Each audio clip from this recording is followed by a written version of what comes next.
Hello and welcome to a Pro Patch breakdown here at LolClass. Let's take a look at this week's changes. So Gangplank received a rework. It's very interesting in the fact that his Q and W are very similar. However, he got a new skill on his E. It basically drops a little keg on the ground that he can destroy, which will blow up and do damage and destroy all other kegs within the radius. However, if the enemy destroys a keg, then they get money for it and there's no explosion happening. So you have to be careful about where you place the kegs. Another cool new thing that changed was his passive. So every few seconds, Gangplank can attack with his melee attack, and that'll do bonus true damage and make him faster. And destroying an E also replenishes that. So if you auto attack, destroy a keg, you can auto attack again to get the passive again. And then as far as ultimate goes, it's interesting in the fact that it can be upgraded now. So for his ultimate, you have 3 different upgrades that you can do. There's one that will drop a big cannonball in the middle that will explode. There's another one that increases the movement speed of allies within it. And then the last one increases the amount of bullets that will be dropped during it. I believe the best one to go would be the one that drops a mega cannonball in the middle, called Death's Daughter, as that should do more damage. Following that, I think you should upgrade Fire at Will, as that will do more damage with ultimate as well. And then the last one is Raise Morale, which makes you faster.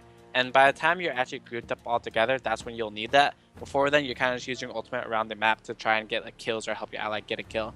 So Gangplank have been changed a lot now. He's very different. Like his playstyle is much different than before. I really like the changes to him though. I think the E, for example, is really cool because I think that Gangplank can now like work most like a wave clear champion, for example, and it's a very like cool and new different style Riot gives him, and also like the ultimate level ups seems pretty cool and could be very useful. So I think Gangplank overall will be much better than he was before, at least. So Misfortune got some recent changes on the patch 5.14 notes. As far as if they're good or not, obviously they're buffs. They're trying to make Misfortune a more valuable champion. They buffed her Q. I'm not entirely sure how the bounce angle behind it will work, but it does more damage if the Q hits the first unit, so it's worthwhile to do that. And then they made her W very useful in the sense that using it gives her a passive, so I think she'll be a little bit more fluid, and her E isn't useless at level 1 anymore. So I think these are pretty good buffs for her early game and lane phase to make her a little bit stronger, and I could see her being more fun to play just because you can actually like be fast and move around with W now. The changes about Azir is surely gonna change how Azir is being played at the moment. He's still gonna have a lot of like poke damage and long range damage, but the big change is the change to his E, that you no longer can knock up the first enemy champion you hit with it. So the Shurima shuffle is gonna be much harder to pull off, and he's not gonna be as strong in like straight up duels where you just go in. So I think it's gonna make him a lot weaker in that sense and make him a lot more balanced now. The changes to Echo is not that big. I'm not sure if it's gonna change much about Echo.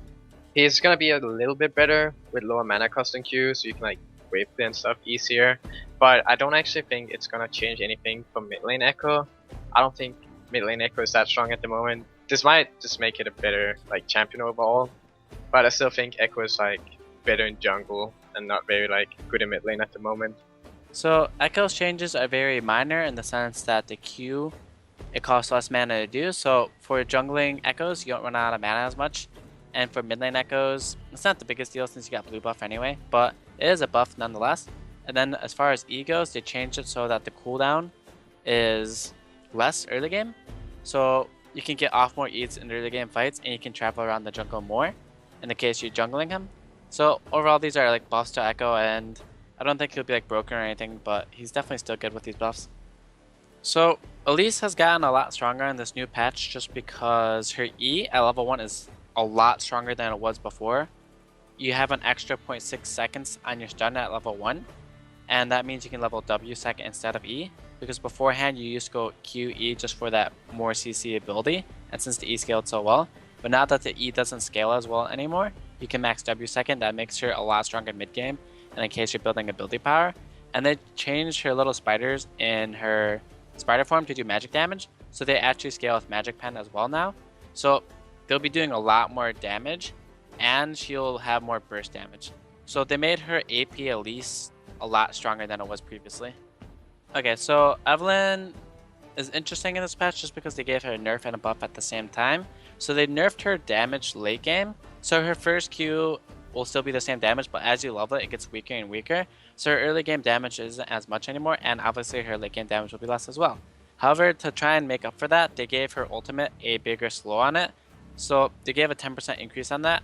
However, I don't think that's enough since a lot of Evelynn's power is in her damage. Like her Q makes her like, she does a lot of damage through her Q, and her ultimate was basically good enough CC anyway. So I think the damage nerf on Q outweighs the slow buff on R. So I feel like she's gotten nerfed this patch. With the Rise changes, I think Riot is just toning down Rise overall because he's a bit too strong at the moment. I haven't actually played Rise myself much because I figured he'd get nerfed soon. And yeah, like, he's just getting nerfed. I still think he's gonna be a viable pick, but he's not gonna be like broken from the beginning. So hopefully this will make him more of like a weaker early on champion, but like still strong late game. I think that's what's happening to him. 이번 5.14 패치 노트에서 탐켄치가 버프되고 서포터 아이템인 지크의 전령이 리워크되었습니다. 탐켄치는 Q와 궁극기가 버프되었는데요. Q와 궁극기 패시브의 데미지와 궁극기 쿨타임이 대폭 줄어들었는데 탐켄치의 초반 약점과 후반 유틸리티의 단점을 메워줄 것 같지는 않아 게임에 큰 영향을 끼칠 것 같지 않습니다. So on patch 5.14, they've changed Runeglaive so that it doesn't turn your your physical damage into magic damage anymore. So for example, Ezreal's Q would no longer do magic damage. So AP Ezreal mid will be a thing of the past.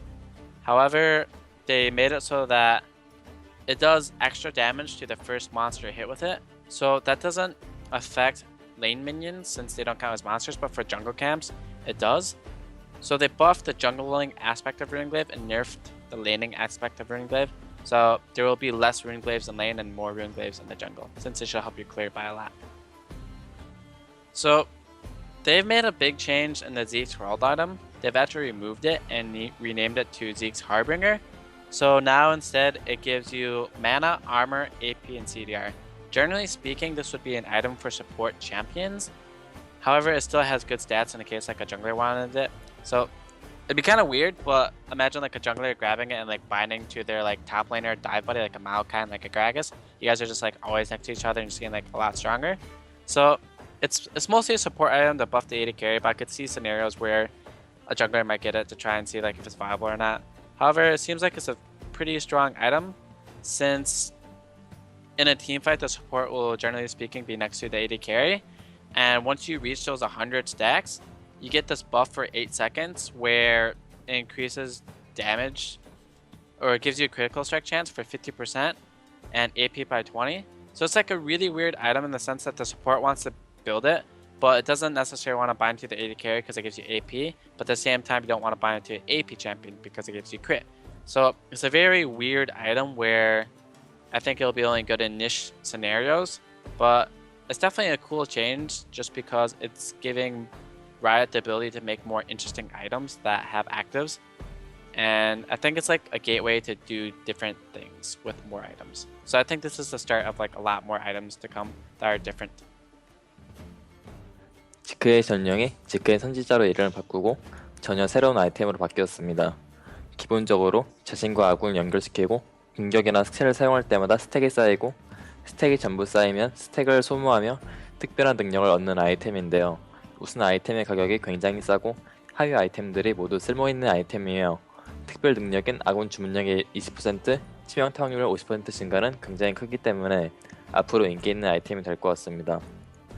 다만 아이템 스탯에 만화와 주문력이 들어있고 방어 스탯이 애매하게 달려있어서 모든 서포터에게 효율적인 아이템이 될 것 같진 않지만 능력치가 워낙 좋기 때문에 모든 서포터들이 필수적으로 가는 아이템이 될 것 같습니다. 심지어 만화를 사용하지 않는 서포터도요. And that's it for this Pro Patch breakdown. Thanks for watching, and for more League of Legends content featuring the pros, make sure to visit lowclass.com.